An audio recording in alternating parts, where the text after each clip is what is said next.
Hari ini kita bersama dengan Cik Niza, dan juga Zul Aiman. Kedua-dua mereka telah menamatkan pensijilan dalam bidang IT, program Google Career Certification, atau disebut sebagai Gemilang. So dalam program Gemilang ni, I think kita ada lebih kurang dalam 31 pelajar-pelajar yang telah diberi beasiswa untuk menamatkan program ni. So that is something that is fantastic. GCC menawarkan 6 bidang. So mungkin later you akan terangkan bidang apa yang you tamat pensijilan ni. So one thing about GCC, I think daripada cerita yang kamu akan beritahu, dia juga memberi peluang kepada peminat IT untuk mendapat peluang untuk belajar IT. Yang paling penting juga dia bagi peluang untuk mendapat pekerjaan yang lebih baik. So I tahu kedua-dua kamu mungkin telah alami apa yang saya cakap ni. So, tapi kita harap sekarang kita dapat dengar daripada kamu. So mungkin kita mulakan dengan Aiman. Aiman mungkin boleh terangkan sedikit berkenaan dengan macam mana Aiman dapat tahu berkenaan dengan program ni. So untuk saya, saya kursus yang saya ambil ni nama dia ialah Google Data Analyst Professional Certificate. Jadi macam mana saya boleh terjumpa ataupun berminat untuk mengambil kursus ni, sebab saya memang sebelum saya bermula kursus ni pun saya memang ada pengalaman dah bekerja sebagai data analyst. Jadi sepanjang saya begitu saya dapat tahulah macam sebenarnya betapa pentingnya data ni, dan kita betapa pentingnya untuk pastikan data kita ni berada dalam keadaan yang betul, data kita ni berada dalam keadaan yang tersusun, supaya kita dapat pastikan sebenarnya data kita ni dapat memberi baliklah kepada bisnes supaya dia dapat buat pilihan lebih tepat kan. Tapi antara kelemahan yang saya nampak sebelum ni ialah saya tak ada skill yang cukup in term of macam mana saya nak pastikan data saya ni bermakna, dan macam mana saya nak menghasilkan data saya dalam masa yang singkat. Sebab kita boleh menghasilkan data tu tepat, tapi kadang kita mengambil masa dalam contoh 2 minggu, seminggu. Jadi benda tu dia sangat membuang masa lah. Jadi sebab tu bila saya came across, saya campur Melayu English tak masalah, dia terbiasa.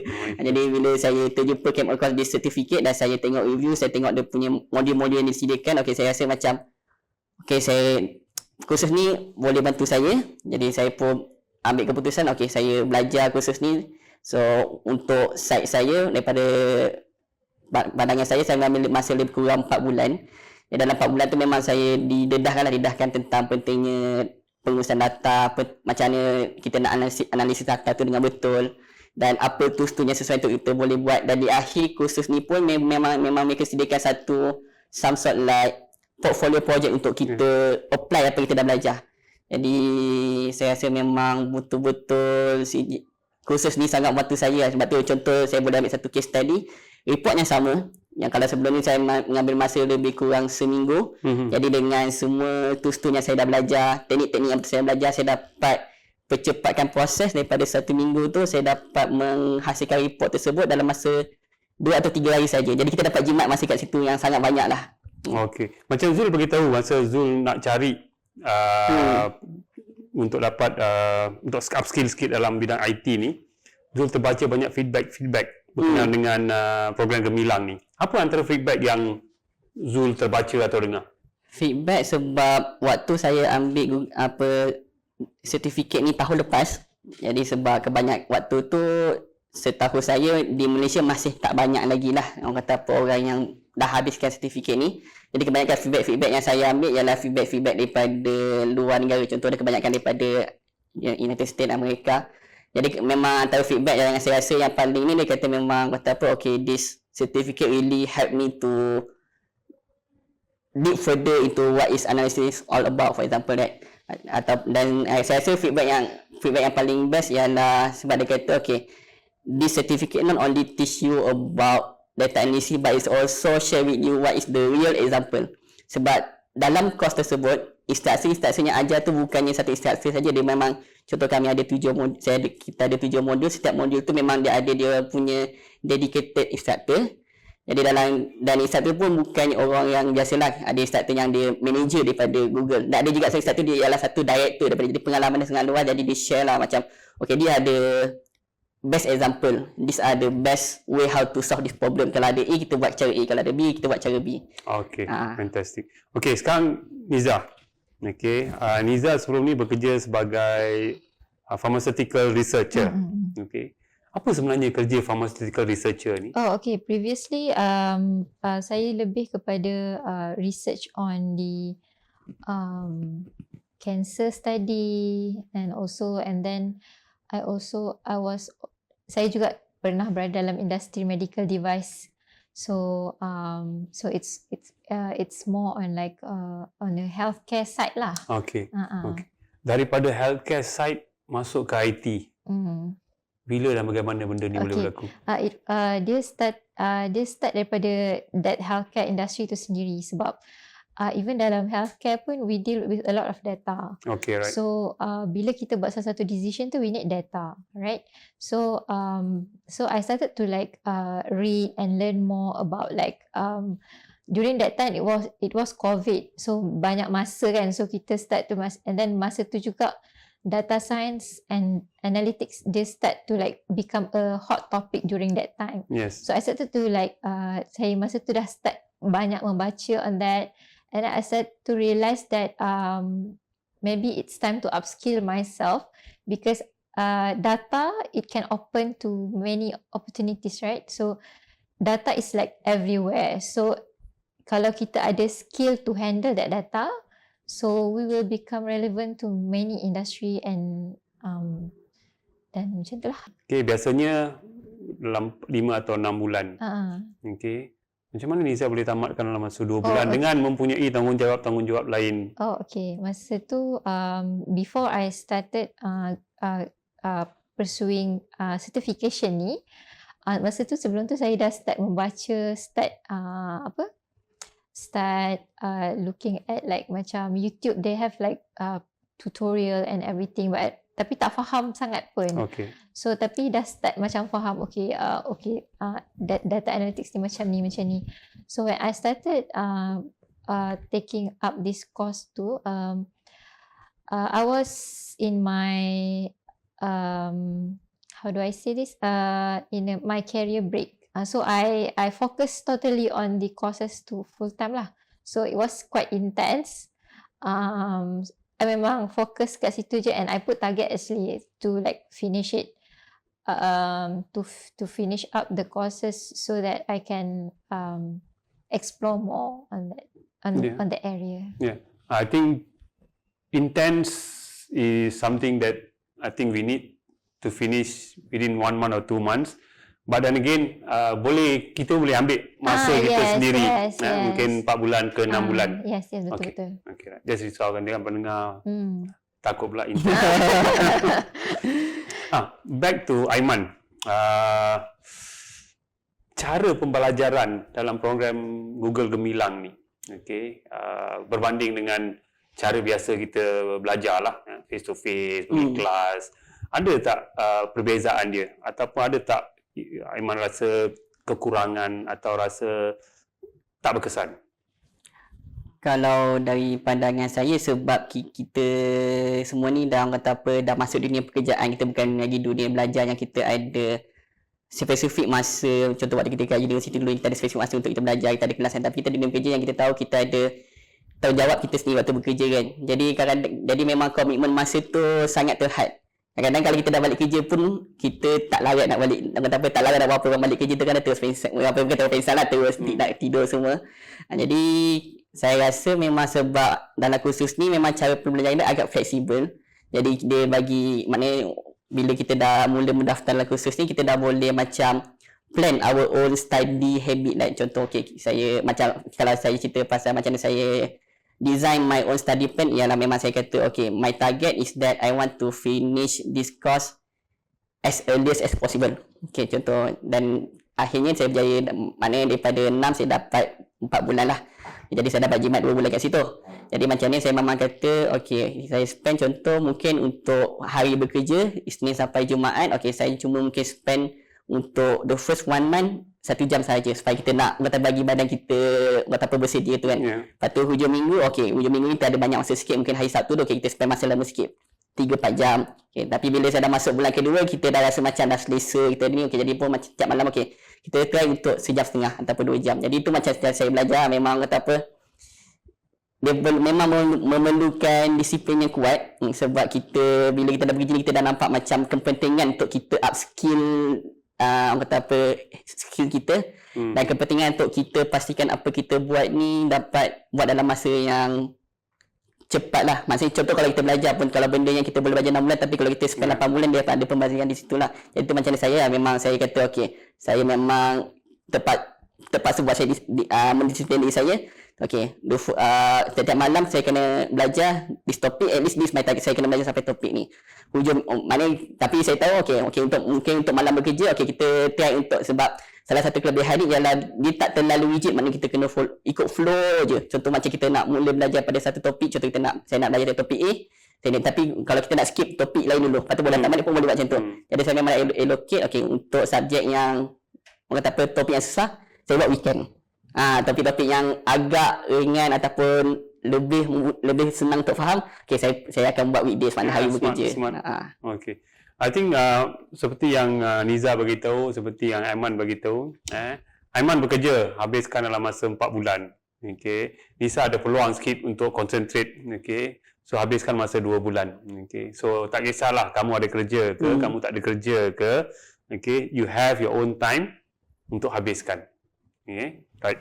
Aiman, bagaimana ilmu yang Aiman dapat daripada program Google Gemilang ni telah menukar kerjaya Aiman sekarang?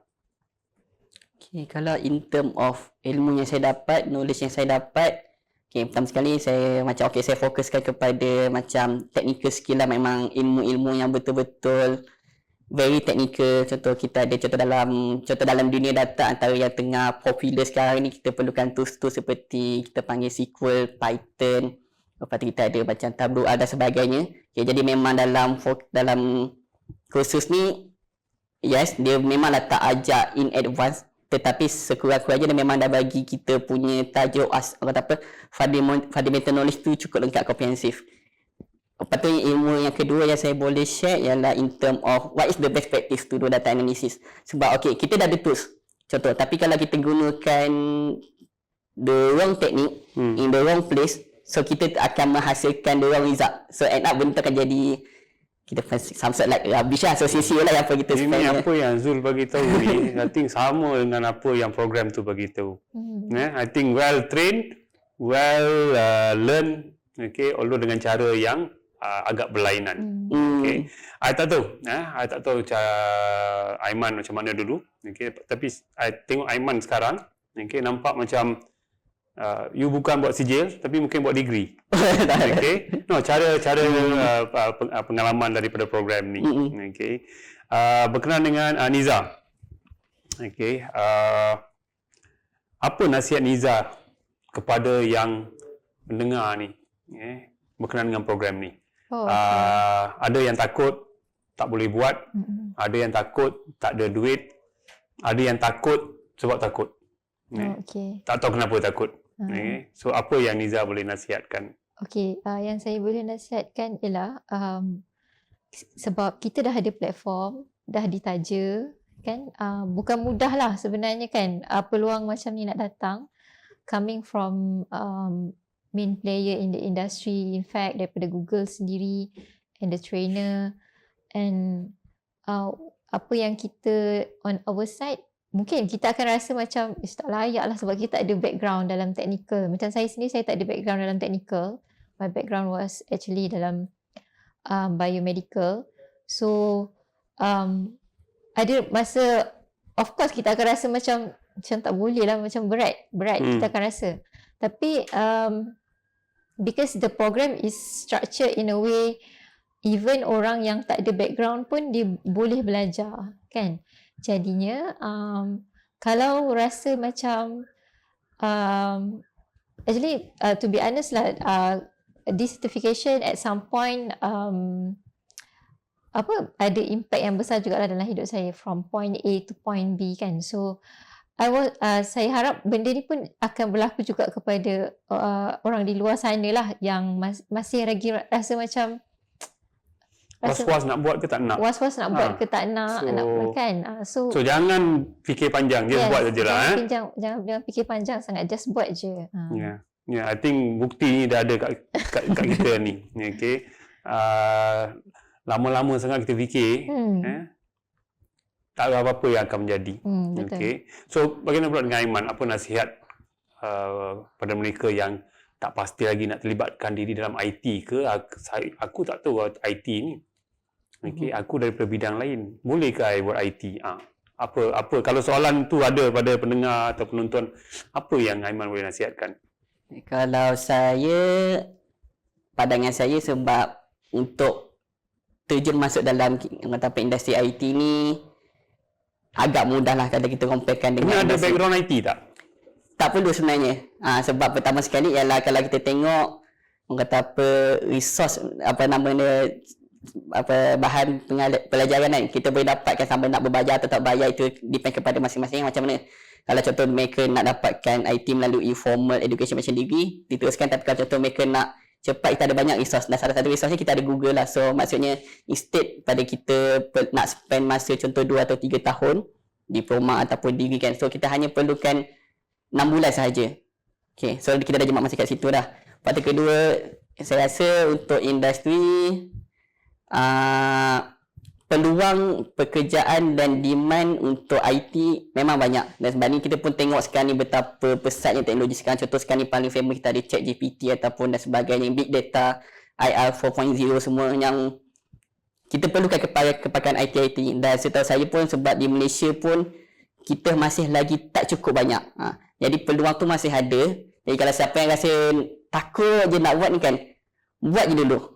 Fail tak fail itu semua kata apa pengalaman hidup lah. Buat je dulu, kalau fail buat lagi. Fail buat lagi. Fail buat lagi. Akhirnya kita akan dapat. Saya yakin kat bahagian tu. Talking Sand nak ucapkan terima kasih kepada Niza dan juga Aiman untuk menerangkan ataupun untuk kita tahu pengalaman dia belajar dalam menghabiskan pensijilan dalam program Gemilang ni, Google Gemilang. Sebab kita tak akan lepas dia macam tu sajalah. Okay. So kita ada lebih kurang 4 atau 5 soalan. Kita akan tanya. Tengok berapa cepat dia boleh jawab. Okay. Right. Kita akan mulakan dengan ladies first atau men first. So cara tengok Niza, kita buat dalam men dulu. Dah bagi dah tenun tu kan. Oh okey lah. Baik Kak Aiman. Okey, dalam masa 10 saat Aiman. Okey. Namakan 5 sungai di Malaysia.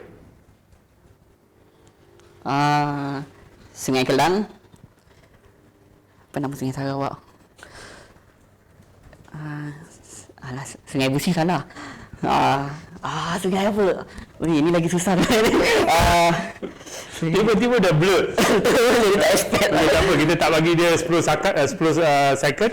Kita bagi masa tambahan lah. Okey. Sungai Kelang, Sungai Rajang, Sarawak, betul ke? Lepas tu Sungai Yang sana pun kalau boleh bantu, boleh bantu. Itulah. Sungai Congkak. Sungai Congkak. Betul ke? Betul. Okey. Sungai Congkak. Ada Sungai Congkak? Ada. Ada. Lepas tu Sungai Congkak. Sungai Ulu. Sungai Perak. Okey. Sungai Uluyang. Apa tu? Apa nama sungai? Banyak Satu lagi. Sungai Wei lah. Sungai Wei. Okey. Sekarang Lisa, dalam masa 10 saat namakan 5 radio station di Malaysia. Radio station? Okay. Hot FM, Light FM, Mix FM, Hits FM, Ikim FM. Okey, right. Okey, banyak dengar radio, pergi melawat semua sungai di Malaysia. Okey. Aiman, dalam filem Star Wars, ada sebuah robot yang dia boleh bercakap lebih kurang 6 juta bahasa atau format bahasa. Apa nama robot ni? Dia boleh faham semua bahasa, dia boleh bertutur semua bahasa. GPO3 ke GPO2?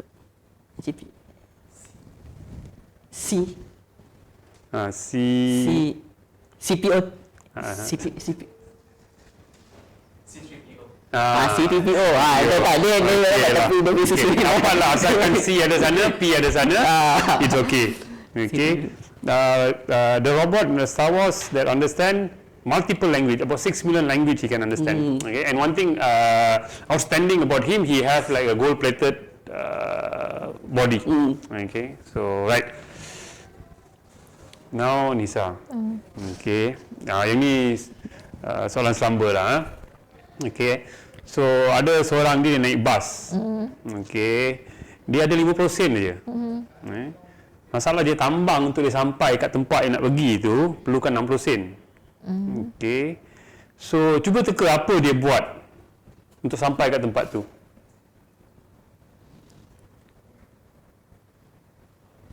Tak lepas Dia buat muka 10 sen lah.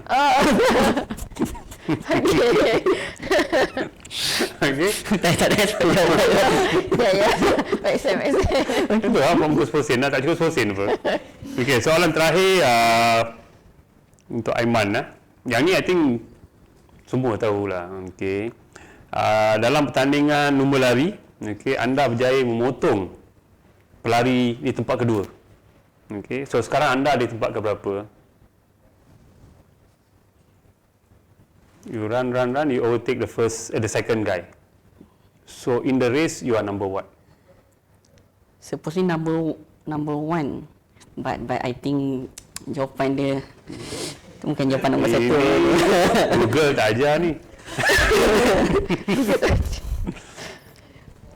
You lari dapat potong orang nombor 2. So you nombor berapa? Nombor satu. Daripada tim dia, dia nombor 2. Nombor 2. Okay. Nanti lepas ni kita start satu program. Kena Okay. Anak tanya soalan terakhir. Okay. Jika diberi peluang kepada Niza atau Aiman, okay, untuk bekerja di luar negara, okay, bandar apa yang Niza atau Aiman akan pilih dan kenapa? Okay. Kalau saya berminat untuk ada peluang untuk bekerja di ada Jepun, Singapore, and satu lagi London. Kenapa tiga bandar ni? Contoh saya start dengan Singapore tak jauh daripada Malaysia. Singapore tak jauh. Okay, saya start dengan London dulu lah. London sebab I love the what we call that the knowledge culture in London, specifically contoh kalau kita di kawasan macam Oxford. Jadi sebab saya pun macam kadang kita tengok video di YouTube semua kan, macam kita tengok macam mana kadang kita tengok perdebatan ataupun mengucapan kat University Oxford. Jadi saya memang kata macam berminat that culture, so I want to experience that culture. Singapore is more like I want to know how we can say like negara yang kecil but can achieve something that very big. So I want to learn more about that. Jepun ialah sebab I love ni macam culture juga, tapi I love the history of Jepun tu sendirilah. Macam ni kalau saya pun dulu pun daripada kecil pun kita pun banyak macam tengok kata-kata Jepun, kadang-kadang kita main apa nama game pada perbuatan Jepun, kadang-kadang pun kita macam kat sini pun kita macam saya ada pernah berjumpa dengan beberapa kenalan daripada Jepun sendiri kan. So saya agak menarik untuk explore lah, walaupun kita pun mungkin dengar banyak benda-benda negatif, but I want to learn to experience that culture. We hope that in future you'll be in one of this country. Yeah. Okay. And give us a call for vacation. Okay. Apa Niza? Boleh pilih satu saja. Kalau nak pilih 3 pun boleh, nak pilih 1 pun boleh. Okay. If let's say Diberi peluang. Maybe America kot. Because like I want to experience their technology first hand lah. Okay. Any specific bandar? Google kat mana? Nak pergi Amerika? I forgot. Tapi that's kalau based on that question lah. Okay. So, okay. But my main impian is actually to contribute back to my country lah. Of course. Oh. Right, fantastic. Aiman nak tukar jawapan tadi? Tak apa, itu plan B. I think apa yang Aiman bagi tahu, okey, pengalaman kita di tempat-tempat lain ya. Okey, akhirnya kita akan bawa balik untuk bangunkan negara kita. Betul. Yes, Okey. of course. And Niza bagi tahu, okey, dia tak nak buang masa, dia nak start contributing secepat yang mungkin. Both is fantastic. Both nak ucapkan terima kasih. Okey, very casual, very nice. Thank you.